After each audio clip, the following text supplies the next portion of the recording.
the world, owning just one fit and healthy animal can be the difference for a family between survival and destitution.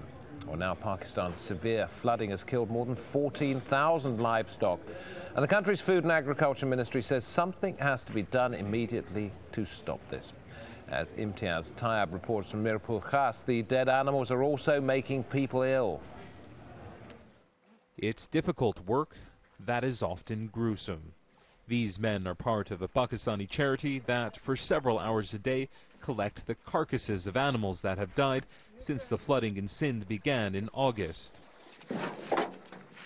There are so many dead animals, I can't begin to count.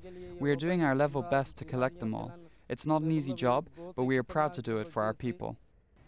Just about everywhere you go in flooded areas, you see the rotting remains of animals. Some have drowned, others have starved to death, and many more have died from illness caused by drinking contaminated floodwater. This smell, as you could probably imagine, is terrible. But there are some groups that are trying to prevent animals from dying like this. These veterinarians recently arrived from neighboring Punjab province and have already vaccinated thousands of head of livestock. According to government officials, 2 million people in Sindh are also suffering from flood-related illnesses, and some of those diseases are spread by people who have no choice but to drink water that is contaminated by animal remains. In a disaster like this, people and animals have no choice but to drink the same water. So we're trying to make sure that as few animals get as sick as possible, because if they do, it will create an even bigger crisis. Saving the lives of animals isn't just important for health reasons. It's also necessary for the economy. Livestock are a major source of income for thousands of families and a source of daily food.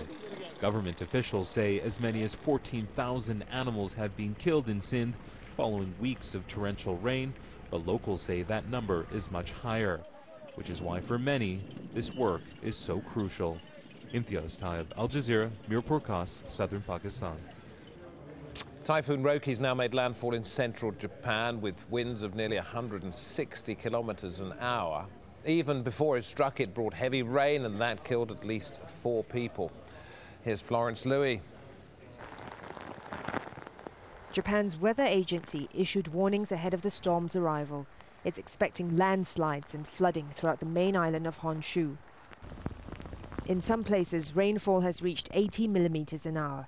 In Nagoya City in central Japan, streets have become impassable except to boats. Rescuers have been working to bring those cut off by floodwaters to safety.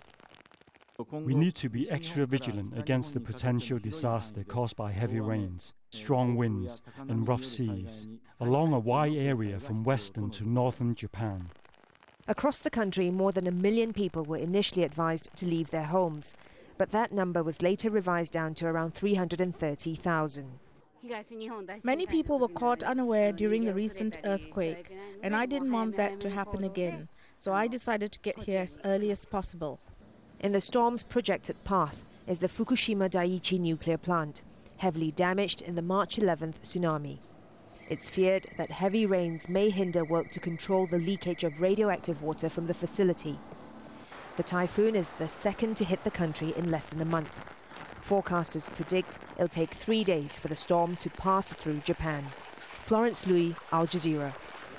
And if it's going to take 3 days to go through, let's find out from Steph in just a moment what sort of weather those people in its path can expect. This morning,